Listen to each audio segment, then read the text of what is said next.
Dans cet épisode de Carnet de route, nous nous aventurons à Tintian dans le Fujian. Nous explorerons la tradition et l'histoire de cette ville balnéaire qui est le berceau de nombreux Chinois vivant à présent aux quatre coins du monde. C'est d'ailleurs une première pour Katrina Hu puisqu'elle va rencontrer des membres de sa famille.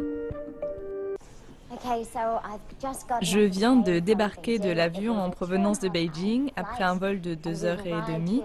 Nous voilà donc arrivés à Tintian, une ville pas très éloignée de Xiamen dans la province du Fujian.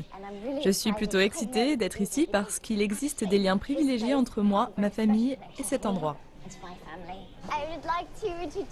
Je voudrais vous présenter quelqu'un qui nous a très gentiment récupérés à l'aéroport. Ce n'est pas un total inconnu puisqu'il s'agit du cousin de mon père.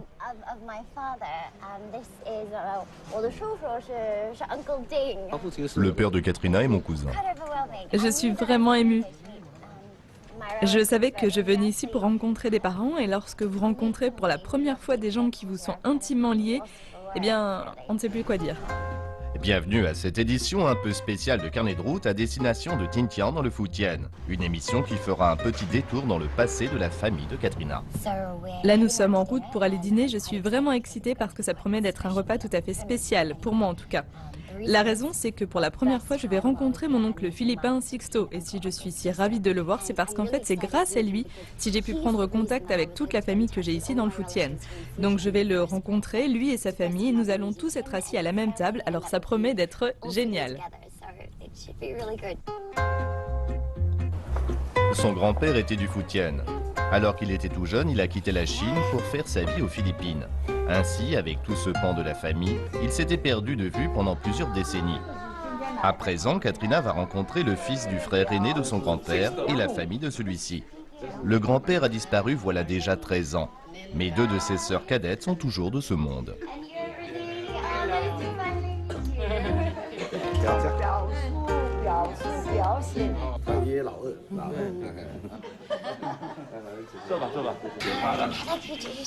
Laissez-moi vous présenter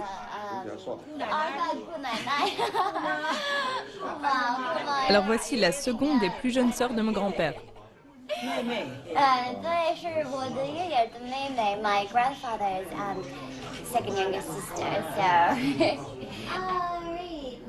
Ces retrouvailles ont été planifiées depuis des mois.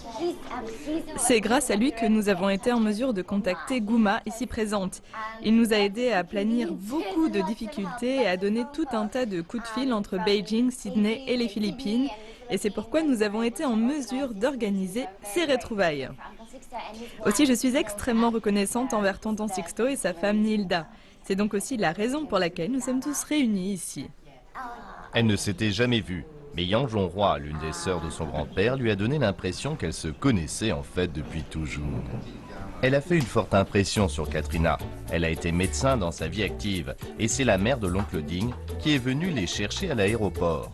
Elle lui a dit que sa sœur aînée était déjà décédée, mais que la plus jeune des sœurs vivait actuellement à Xiamen, ce qui n'est pas très loin d'ici.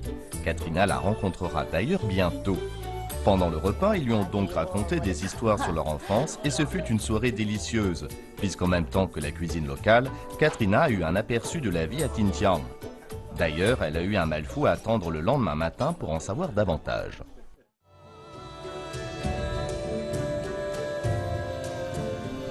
À suivre, après des années de séparation et des mois de recherche, voilà que Katrina retrouve sa famille du Fujian.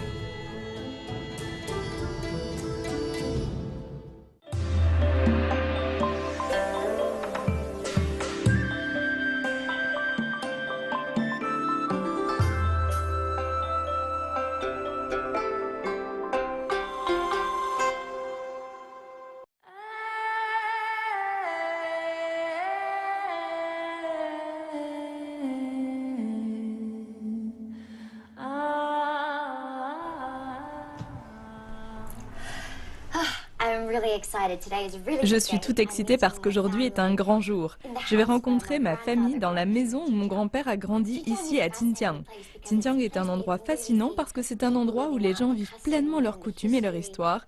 Une histoire qui n'est pas juste quelque chose de passé, ce qui est vraiment fascinant à observer. Mais la raison pour laquelle je suis ici, c'est que ma famille est originaire de cet endroit. C'est là où mon grand-père a grandi. Quand j'étais petite, je ne pouvais pas vraiment parler le chinois mandarin, ce qui m'a empêché de le connaître mieux et ça a toujours été un regret. Alors lorsque j'ai découvert que ses sœurs vivaient toujours ici, j'ai pensé que ce serait une bonne opportunité de retrouver quelque chose. Vous savez, les choses ont beau avoir été perdues avec le temps, on peut toujours faire quelque chose avec ce qu'il en reste. C'est pour ça que j'attends ça avec impatience et qu'aujourd'hui, ça va être un grand jour. Nous quittons à présent l'agitation de la ville et prenons la route qui mène au village des ancêtres de Katrina. Quand nous arrivons, nous voyons que nous sommes attendus par toute une foule. Voici la troisième grande tante de Katrina. Katrina est là.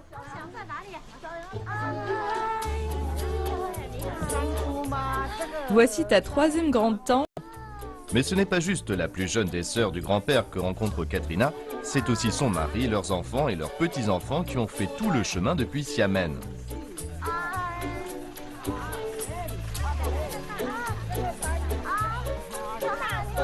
Ce ne sont pas des prénoms dont elle doit se souvenir, mais des titres de parenté.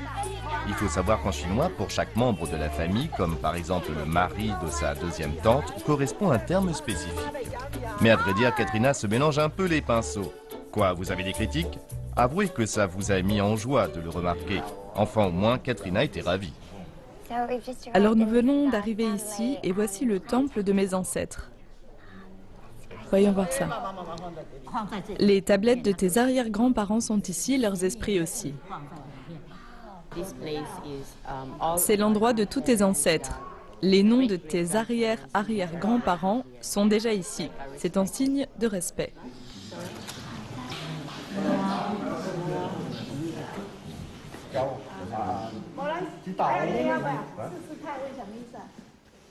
En Chine, la famille, il n'y a que ça qui compte. Et aujourd'hui, Katrina se sent vraiment riche.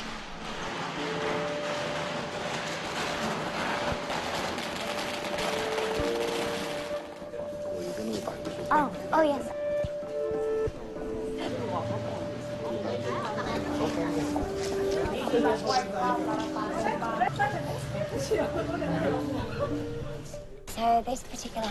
Cette maison, en fait, l'argent qu'il a récolté aux Philippines, mon grand-père l'a envoyé ici, ce qui a permis de construire cette maison.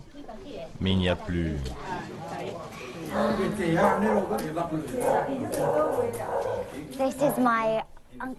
Voici la maison du grand-père de mon oncle Sixto. On me dit qu'il y a 8 pièces, mais que la maison n'a pas été bien entretenue. Cela doit être très émouvant pour lui de voir où son père a vécu, mais aussi la maison que son père avait fait construire.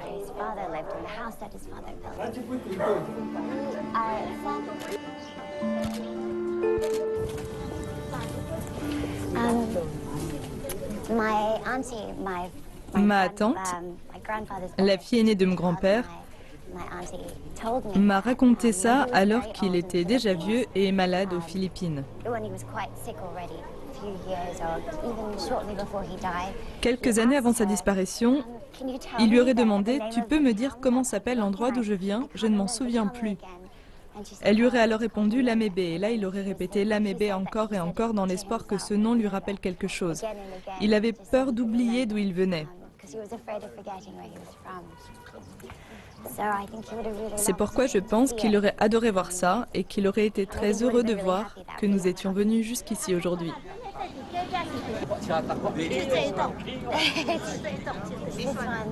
Voilà la maison du grand-père. Elle est très vieille. Elle a été construite il y a plus de 60 ans, dans les années 1950. Et voilà enfin la maison du grand-père. Nous ne sommes pas certains de l'identité des gens qui habitent ici en ce moment et nous ne pouvons pas entrer. Mais nous pouvons au moins en faire le tour. Je n'arrive pas à croire que ce soit l'endroit où mon grand-père a passé son enfance. En fait, il disait toujours qu'il voulait revenir ici et voir tout ça de ses propres yeux.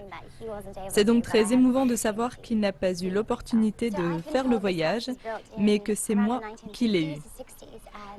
On m'a dit que cette maison avait été construite dans les années 1950 ou 60, à une époque où les gens qui possédaient ce genre de maison étaient considérés comme riches ou particulièrement aisés.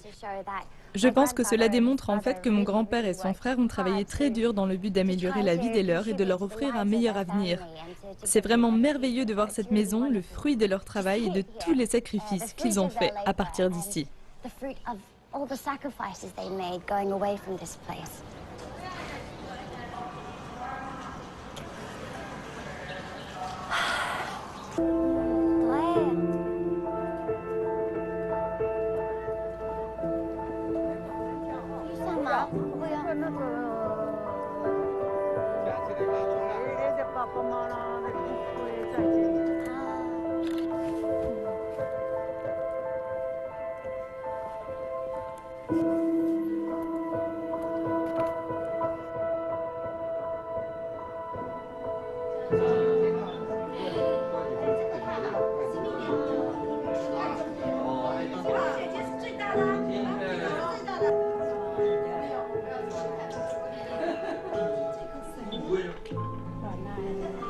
Aujourd'hui, comme Katrina a vraiment l'impression d'avoir été gâtée, elle s'est dit qu'elle allait leur donner un petit quelque chose en échange.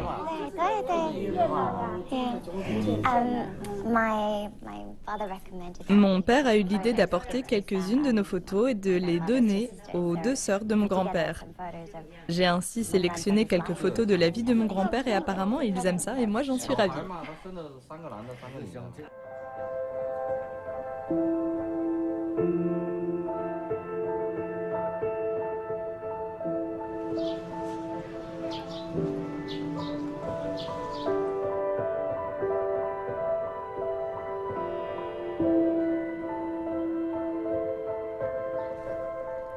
Après le repas, Katrina décide de s'isoler un peu et de retourner au village de Lamébé, comme on dit ici dans le dialecte du coin, et de revoir tout ça une dernière fois. Elle se demande si le village a beaucoup changé depuis l'époque de son grand-père. Elle médite aussi sur le fait que découvrir un trésor que l'on a déjà est vraiment quelque chose de merveilleux. En fin de compte, il suffisait juste de creuser un peu dans ce passé.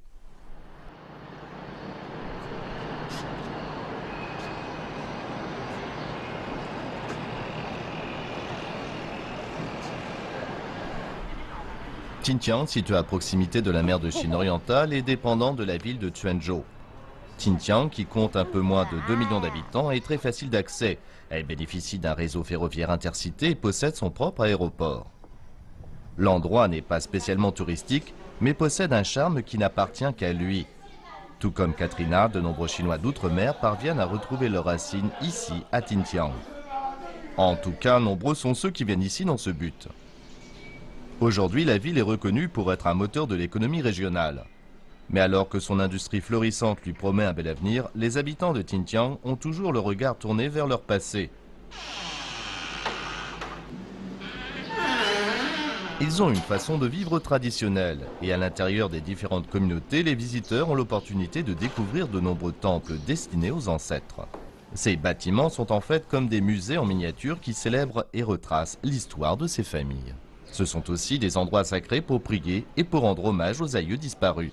En fait, peu importe d'où vous venez, vous aurez la possibilité de visiter chacun de ces temples et de vous délecter de toutes les histoires qu'ils renferment. Dans le Fujian, la plupart des familles en vue avaient ce qu'ils appellent un temple des ancêtres. Nous en avons ici un très bel exemple qui appartient au clan des Zhuang.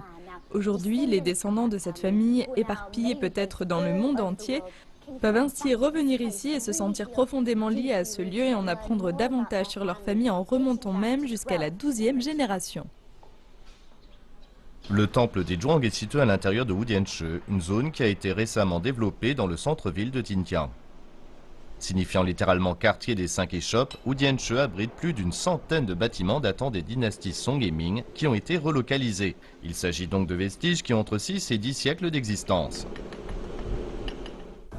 Une légende raconte que durant la dynastie des Tang, la ville acquit une grande renommée grâce à 5 restaurants très bien gérés et qui servaient des mets fort délicats. Aujourd'hui, ce genre de bâtiment rénové avec amour offre aux voyageurs des temps modernes l'opportunité de profiter de ce joyau culturel enchâssé dans un écrin de quiétude.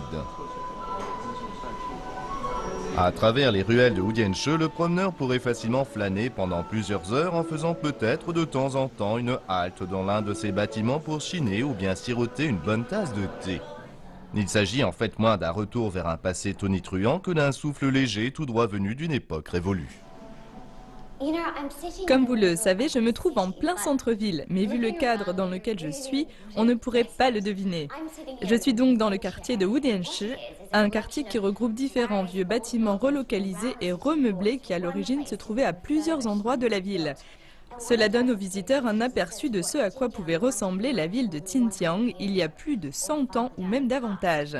Et pour ce qui est de ces Chinois d'outre-mer qui viennent ici parce qu'ils y ont leurs racines, je pense que c'est vraiment génial d'avoir la possibilité de se retrouver dans le cadre de vie où évoluaient leurs ancêtres.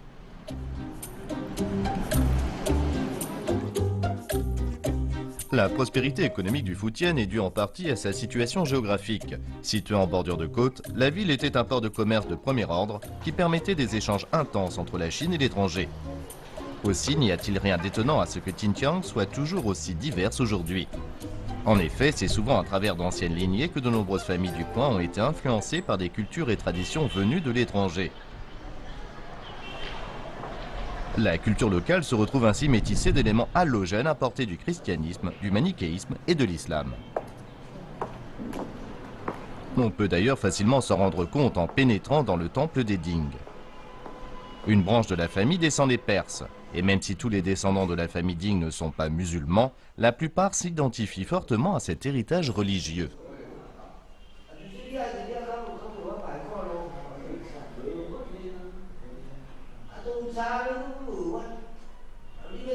Les temples des ancêtres de la famille Ding se situent à proximité de l'une des mosquées de Xinjiang. Sa taille imposante ainsi que son très bon état s'expliquent par l'apport financier de nombreux membres de cette famille qui vivent aux quatre coins du monde, et plus particulièrement en Indonésie, en Malaisie et à Singapour.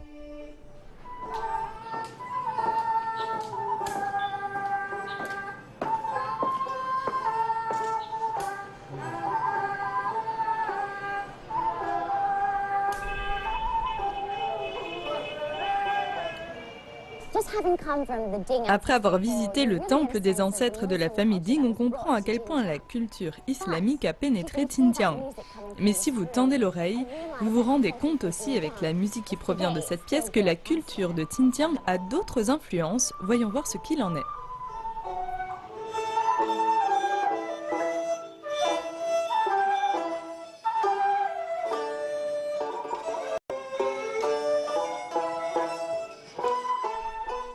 À l'étage de ce centre communautaire se trouve le lieu de ralliement du groupe local de Nanyin. Le Nanyin signifie littéralement voix du Sud, connu aussi sous le nom de vieille musique millénaire. Le style ancien de cet art musical utilise des instruments traditionnels chinois et les chants qui l'accompagnent sont chantés en chinois dialectal. Le Nanyin, période d'expansion sous la dynastie des Tang, à peu près 14 siècles en arrière, était fréquemment joué à la cour impériale. Aujourd'hui, cet art est considéré comme un fossile vivant au sein des musiques traditionnelles chinoises. Les musiciens que nous voyons ici sont des amoureux du Nanyin qui ont voyagé dans toute l'Asie pour faire découvrir cette musique à des mélomanes autres que chinois. Quant aux paroles de ces chants pleines de poésie et de romantisme, elles sont à l'image des gens qui ont toujours vécu sur cette terre et racontent les hauts faits de personnages héroïques, les amours perdus ou encore la nostalgie du pays natal. Avec des thèmes aussi universels, pas étonnant que le Nanyin soit toujours aussi populaire en Asie du Sud-Est.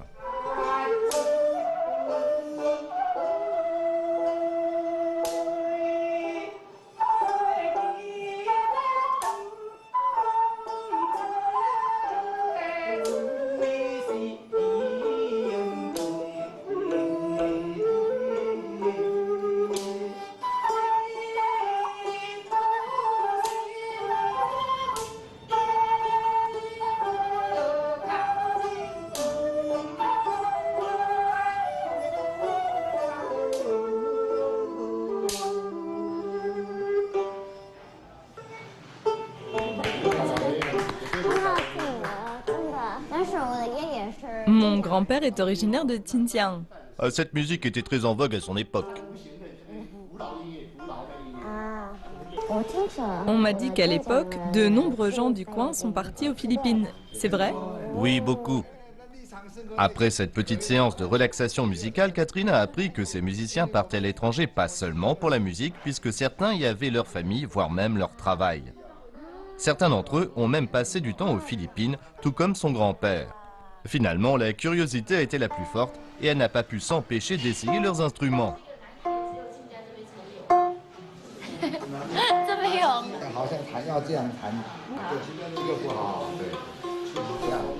Après tout, c'est comme une guitare, non? Pas du tout en fait.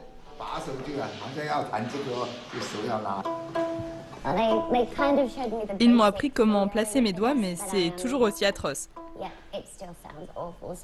Je crois que je ferais mieux de laisser faire les pros, ou du moins ceux qui savent exactement comment s'en servir.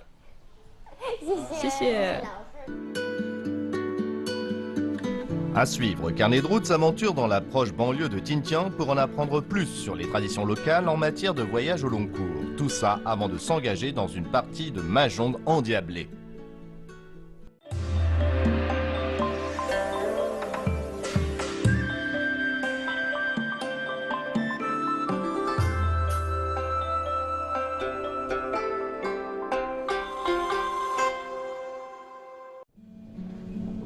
Jusqu'à présent, notre court séjour à Tintian a été riche de rencontres avec des gens d'ailleurs. Des millions de Chinois d'outre-mer ont pu retrouver leurs origines sur ces côtes du Phu-Thien, y compris la propre famille de Katrina. Cette dernière pense à tous ces Chinois qui étaient là avant elle. Leur regard résolument tourné vers les flots impétueux, sachant qu'une autre vie les attendait de l'autre côté de la mer. Combien d'autres sont-ils revenus dans l'espoir de retrouver les coutumes et les traditions qui leur étaient si chères? En tout cas, si c'est la tradition que vous recherchez, Tintian ne pourra que vous combler. Allons, partons tout de suite explorer les environs de la ville. Traverser les mers en partant du Phu-Thien ont dû faire leur prière en s'engageant dans cette aventure. Peut-être se sont-ils d'ailleurs rendus dans ce genre de temple, un temple dédié à la déesse Mazu, en espérant bénéficier de sa protection tout au long de la traversée et ainsi arriver à bon port. Et quand le vent soufflait comme il souffle aujourd'hui, je pense que Mazu devait être bien utile.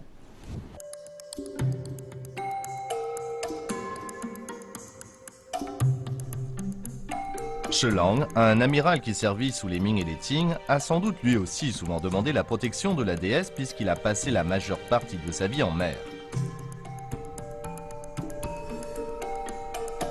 Malgré tout, nous en savons quand même pas mal sur lui quand il mettait pied à terre. On peut ainsi visiter son impressionnante demeure sise à la périphérie de ville. Avec ses briquettes rouges et ses décorations élaborées, le site est un parfait exemple de l'architecture du sud du Phu-Thien.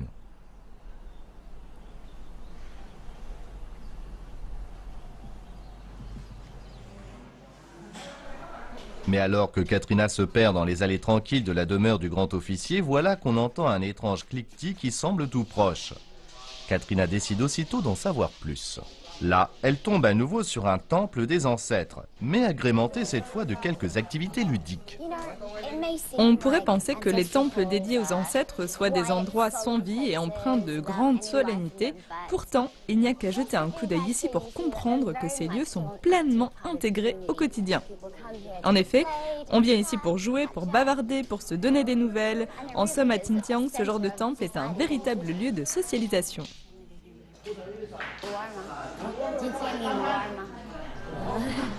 On pourrait dire que c'est une ambiance conviviale et bon enfant. Les gens nous disent qu'ils viennent ici quand ils ont le temps. Ils choisissent alors une table et se mettent à jouer. Tout le monde est le bienvenu, et même Katrina. J'avoue que je ne sais pas vraiment jouer au mahjong. Mais d'après ce que je comprends, chaque région a sa propre version avec des règles différentes. Je n'avais jamais vu ce style de jeu avant, mais apparemment, on doit aligner les tuiles d'une certaine façon, un genre de Tetris quoi, qui peut donner différents motifs chaque fois que vous avez des tuiles figurant le même symbole. Ok, c'est vrai, en tant que joueuse, Katrina serait plutôt du genre qu'à désespérer. Par contre, sa spécialité à elle, ce serait plutôt d'être spectatrice. D'une certaine façon, elle se rend compte à présent que la vie à Tintian pourrait se résumer à l'ouverture d'esprit, les plaisirs simples et la communauté, trois valeurs pour lesquelles ça vaut le coup de venir ici.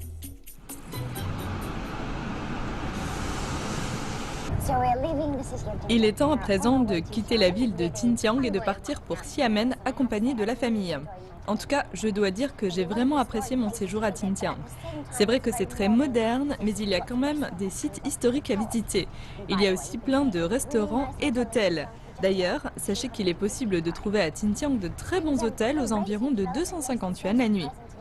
Avec le développement rapide de la ville, j'ai vraiment été surprise de constater qu'on pouvait encore voir de vieux endroits comme le village de mon grand-père ou même sa maison. Ça a vraiment été un moment émouvant pour moi, d'ailleurs ce séjour à Xinjiang restera à jamais gravé dans ma mémoire. Après 2h30 de trajet, Nous voici arrivés à Xiamen et me voilà assise juste au pied de cette magnifique école qui n'est autre que le collège de Ximei, tout un ensemble de bâtiments entourés d'arbres et destinés à l'éducation. Tout ceci est dû au travail d'un seul homme, Trankaki, qui a réussi dans les affaires. Après avoir fait fortune à l'étranger, ce natif du Fujian a décidé d'investir dans la région. Toutes les écoles et universités que vous trouvez ici illustrent l'importance de l'éducation aux yeux de ces Chinois du Fujian. il n'y a plus qu'à leur laisser la parole. Monsieur Chen a des choses à nous dire sur l'architecture ici. Le toit est d'inspiration chinoise et fait penser à un chapeau en bambou. Les autres parties sont de style occidental. On dit qu'ils sont habillés à l'occidental. Oui, ces bâtiments sont habillés à l'occidental et portent un chapeau chinois. C'est une idée de Monsieur Tankaki. C'est ce qu'on pourrait appeler un méli-mélo culturel. Cet endroit est plein d'agréables surprises grâce aux gens du Fujian et à l'ambiance qu'ils savent créer. J'adore me balader ici. Il y a quelque chose de très relaxant ici. On peut même engager la conversation avec la première personne rencontrée, tout comme ce monsieur Chen qui a très gentiment proposé de nous donner ses précieuses informations pour la modique somme de 50 yuan. C'est une ambiance très relaxante, avec tous ces touristes et ces étudiants qui flânent ça et là. C'est même un peu romantique.